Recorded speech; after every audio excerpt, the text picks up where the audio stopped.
সত্যশ্রী শ্রী শ্রীমৎ যোগ জীবনানন্দজি মহারাজের চরণের শতকোটি প্রণাম। উপস্থিত সকল সত্যাশ্রয়ী যথাস্থানে আমার ভক্তিপূর্ণ প্রণাম। ছোটদের আমার ভালোবাসা ও শুভেচ্ছা। সত্যাতন মহামন্দিরের আচার্যকুলের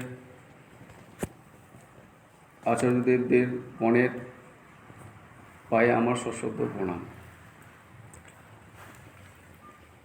আজ আমরা সত্যাতন মহামন্দিরে প্রতিবারের ন্যায় প্রতি বৃহস্পতিবার যে হোম অনুষ্ঠান হয় তার সাথে সৎসঙ্গ হয়, এতে আমরা আজকে অংশগ্রহণ করেছি সকলেই।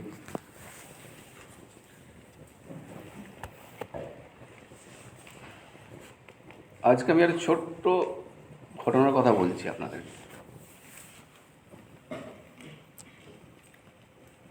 তখন আমি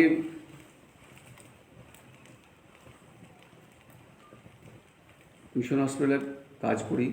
গুরুদেব রথের সময় এসছেন দুর্গাপুরে দাদার বাড়িতে। আমি শুনি ওই দিন সাইকেল করে চলে গেলাম সেপ্পোতে। সেপ্পো গিয়ে গুরুদেবের সাথে আমি মিলিত হলাম। বাবা প্রথমে আমাকে একটা প্রশ্ন করলেন, পঙ্কজ, সত্যাশ্রয়ীর মূল লক্ষ্য কী? আমি তো নির্দ্বিধায় বলে দিলাম, আমাদের সত্যিই একমাত্র লক্ষ্য সৎভাবে জীবনযাপন করাই আমাদের একমাত্র ধর্ম আমার। এবং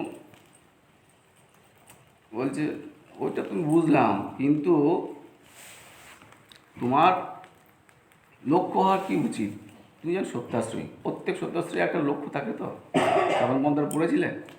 আমি বাবা পড়েছিলাম, কিন্তু আমার অত স্মরণ নেই এখন। তাহলে আপনি একটু ভালো করে বুঝিয়ে দিন আমাকে। তখন বাবা আমাকে বললেন, বসো পাশে।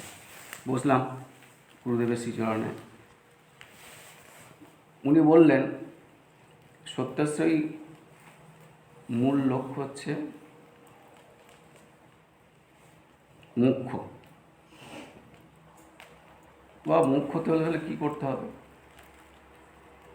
বাবা প্রশ্ন করলাম। আমাদের যে অভ্যাস যোগ বাবা দিয়েছেন, গুরুদেবজি দিয়েছেন, বা আচার্যদেবজি যার যার কাছে থেকে দিয়েছেন আমাদের এই যোগ অভ্যাস, এই যোগ অভ্যাস প্রত্যহ নির্দিষ্ট নিয়ম মেনে প্রত্যেক যে যেখানে থাকেন, যে কোনো কর্মই করুন, বাড়ির কাজ করুন, একটা নির্দিষ্ট সময় প্রত্যহ সন্ধ্যা উপাসনা বাড়ির মধ্যে নিজেরা সকলেই করেন। উপাসনায় বসলেন এবং অন্তত আধ ঘন্টা মিনিমাম আমাদেরকে ওই আধ ঘন্টা যোগাভ্যাস করতে হবে। ওতে করলে কি হবে, আস্তে আস্তে আপনাদের সকলের বাড়ির তো মঙ্গল হবেই, এবং নিজেদের আত্মিক উন্নতি যেটা বলা হয়, আত্মিক উন্নতি সাথে সাথে মনের পবিত্রতা আসবে আস্তে আস্তে, ধীরে ধীরে, একবারই হবে না। এবার শুধু কি যোগাভ্যাস করলেই কি আমাদের হবে? আমাদের একটার পর একটা স্টেজ আছে। প্রত্যেক সত্যাশ্রী এটা কিন্তু বোঝা উচিত আমাদের।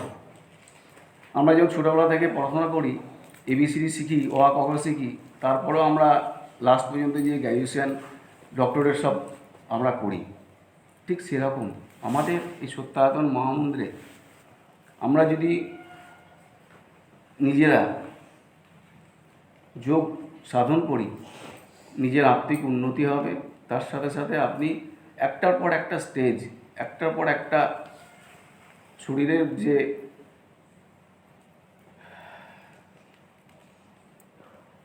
ধাপ, সেই ধাপে উন্নতি হয়ে আপনি মোক্ষ প্রাপ্তির দিকে এগোতে থাকবেন। সত্যশ্রী মহারাজ বলেছেন আমাদেরকে, শব্দ যোগই হচ্ছে শ্রেষ্ঠ যোগ। তাহলে শব্দ যোগে যেতে হলে আপনাকে নিজেকে আগে নিজের প্রথমের যে ধাপটা, সেই ধাপটাকে আপনাকে সুন্দরভাবে, মানে জীবনপথে আলো বইটাকে সুন্দরভাবে ফলো করতে হবে। পড়তে হবে এবং সেই অনুযায়ী আপনাকে এগিয়ে যেতে হবে। আমাদের কাছে সত্যি হচ্ছে ঈশ্বর।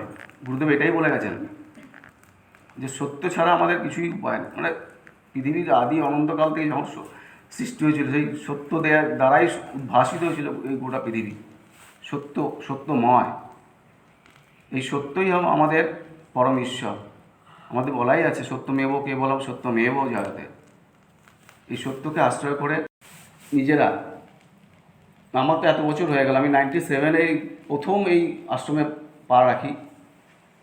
গুরুমা, গুরুদেব, সুজীবদা, চন্দনদা, সকলে আরও সবাই আছেন, আমি মানে যত সত্যাশ্রয়ী আছেন ওনাদের ভালোবাসায় আমি শাসন ভালোবাসাতেই আমি আজকে এই আপনাদের জায়গায় এসে আমি আজকে হোম করতে পারছি। সবই কিন্তু সব আপনাদের আশীর্বাদে শুভেচ্ছার জন্যই আমি পারছি আজকে এই জায়গায় আসতে পেরেছি।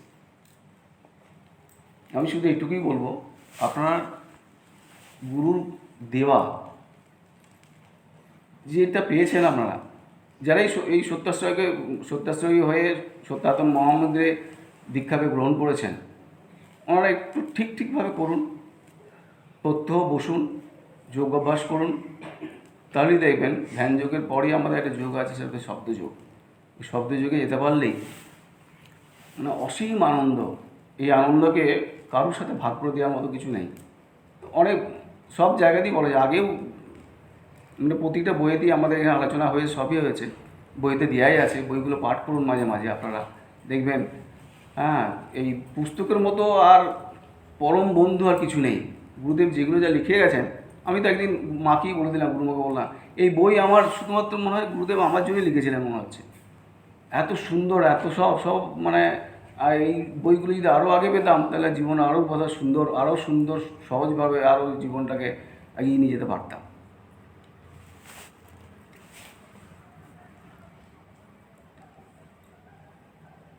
আপনাদেরকে আমি একটু অনুরোধ করব যে আপনারা নিজেরাই প্রত্যহ বসুন, তাহলেই দেখবেন একের পর এক স্টেজ নিজেদেরকে উন্নত করতে পারলে, এবং যখন আপনার কোনো অসুবিধা আসবে তখন আপনি, এখন তো ফোনের যুগ হয়ে গেছে, মানে কোনো অসুবিধা না রেখে, কোনো দ্বিধাদ্বন্দ্ব না করে আচার্যদেবের ফোন করে আপনি ওনার উপদেশ নিতে পারবেন। আমি বাবার কাছে কতবার ছুটে গেছি, আশ্রমে কতবার ছুটে এসেছি আমি বাবার কাছে, মানে সেটা তো অনেকেই জানেন। আমি বোলপুর পর্যন্ত চলে গেছি বাবার ঘরেতে একান্তে কথা বলার জন্য। তো নিজেদেরকে সেইভাবেই তৈরি করতে হবে।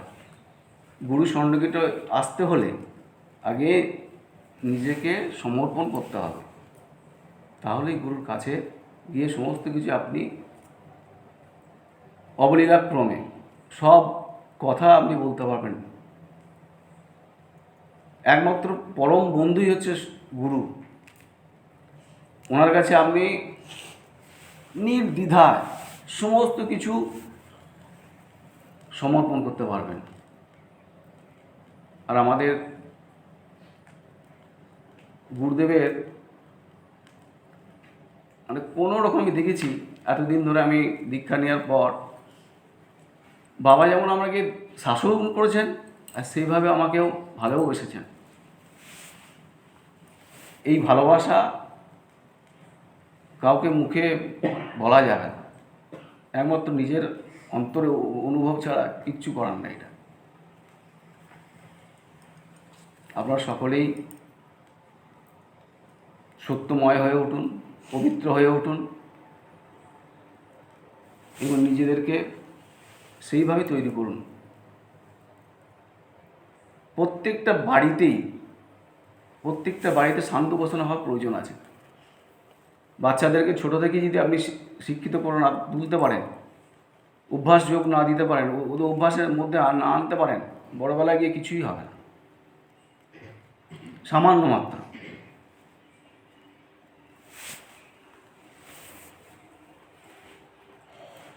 যখন আমরা পাবেন, যখন আমি আর এক ছোট্ট বড় কথা বলছি, গুরুদেব প্রায় 10 বছর ধরে সৎসঙ্গে বলতেন, আমাকে নির্মলকে একদিন বলেছিলেন একান্তেই, আমরা যখন পুরোকথা সত্যায়তনে গিয়েছিলাম, বাবা বললেন, পঙ্কজ তোমরা এই সুতোকে ছাড়বে না। বাবা কেন এটা কথা বললেন? আরে এটা হচ্ছে জোয়ার ভাটার মতো, তোমাদের শরীরে যেমন সূর্য দুটো ভাটা আসে তো, জোয়ার আর ভাটা, প্রত্যেক মানুষের জীবনে কর্মজীবনে জোয়ার ভাটা আসে। সুতোকে তুমি ধরে রাখতে পারলে কখন তোমার যে জোয়ার আসবে তুমি নিজেই বুঝতে পারবে না। এর আগে অনেকবারই সুইপদা বলেছে, কোনারদা বলেছে, আমাদের মুগদাও বলেছেন, আচার্যদেব বলেছেন, বর্তমান আচার্যদেব। এই সুতোকে সবাইকে ধরে রাখতে হবে। সুতোকে ধরে রাখতে পারলেই আমরা একদম নির্ভুল, এর মধ্যে কোনো রকম দ্বিধাদ্বন্দ্ব কিচ্ছু নেই।